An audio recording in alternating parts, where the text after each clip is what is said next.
নুমলীগড় সমীপৰ মৰঙীত বন্যহস্তীৰ উপদ্ৰৱ। বন্যহস্তীয়ে ভাঙি লণ্ডভণ্ড কৰিলে এটা বাসগৃহ। কথমপি প্ৰাণ ৰক্ষা মাতৃ কন্যাৰ। নিশা শুই থকা অৱস্থাতে বন্যহস্তীয়ে ভাঙি এই ঘৰটো। PMAৰ বাসগৃহটো লণ্ডভণ্ড হোৱাত নিথৰুৱা হৈ পৰিছে এতিয়া পৰিয়ালটো। কোনোমতে দিন হাজিৰা কৰি মাতৃয়ে পোহপাল দি আহিছিল পৰিয়ালটোক। শীঘ্ৰে পৰিয়ালটোক সাহায্য আগবঢ়াবলৈ চৰকাৰক দাবী তুলিছে ৰাইজে। আমি দৃশ্যাংশ এই মুহূৰ্তত দেখুৱাইছোঁ মৰঙীত বন্যহস্তীৰ উপদ্ৰৱৰ ভয়ংকৰ দৃশ্য টেলিভিছনৰ পৰ্দাত এই মুহূৰ্তত আপুনি প্ৰত্যক্ষ কৰিছে। কথমপি প্ৰাণ ৰক্ষা কৰিছে মাতৃ কন্যাৰ, কিন্তু চৰকাৰে আবণ্টন দিয়া PMAৰ ঘৰটো ভাঙি সম্পূৰ্ণৰূপে লণ্ডভণ্ড কৰিলে বনৰীয়া হাতীৰ জাকে। আৰু তাৰ পাছতে এতিয়া স্থানীয় ৰাইজে দাবী তুলিছে যে পৰিয়ালটোক অকণমান সহায় কৰক চৰকাৰে।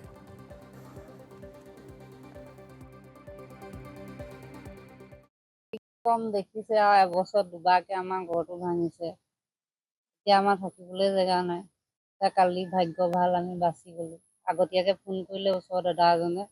এতিয়া আমি ওলাই গুচি গ'লোঁ 2টামান বজাত। তাৰপিছত 3:30মান বজাত ঘৰটো ভাঙিছে। খুৰা ঘৰত আছিলোঁ, শুনিলোঁ। তাৰপৰা খুৰাই মই চালোঁ আঁতৰৰ পৰা বৰষুণ দি আছে, আকৌ ওচৰলৈ আহিবলৈ ভয় লাগে নহয়।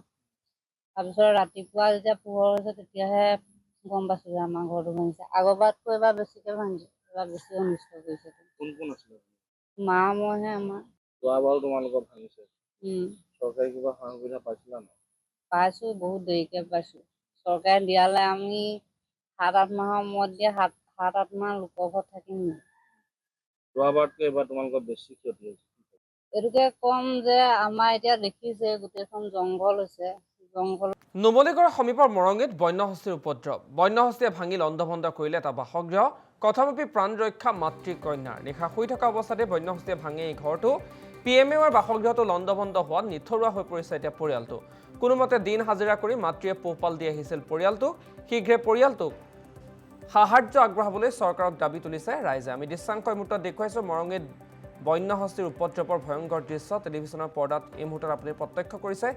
কথমপি প্ৰাণ ৰক্ষা কৰিছে মাতৃ কন্যাৰ, কিন্তু চৰকাৰে আবণ্টন দিয়া PMAৰ ঘৰটো ভাঙি সম্পূৰ্ণৰূপে লণ্ডভণ্ড কৰিলে বনৰীয়া হাতীৰ জাকে।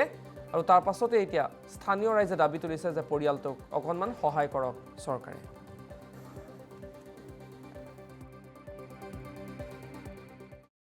কম দেখিছে আৰু এবছৰ দুবাৰকে আমাৰ ঘৰটো ভাঙিছে। এতিয়া আমাৰ থাকিবলৈ জেগা নাই। এতিয়া কালি ভাগ্য ভাল আমি বাচি গ'লোঁ। আগতীয়াকৈ ফোন কৰিলে ওচৰৰ দাদা এজনে।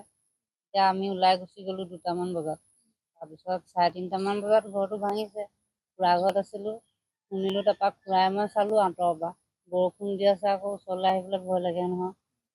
তাৰপিছত ৰাতিপুৱা যেতিয়া পোহৰ হৈছে তেতিয়াহে গম পাইছোঁ যে আমাৰ ঘৰটো ভাঙিছে। আগৰবাৰতকৈ এবাৰ বেছিকৈ ভাঙিছে, এবাৰ বেছি অনিষ্ট কৰিছে।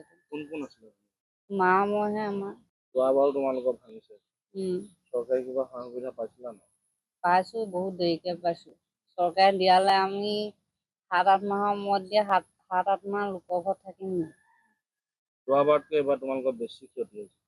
এইটোকে ক'ম যে আমাৰ এতিয়া দেখিছে গোটেইখন জংঘল হৈছে। জংঘল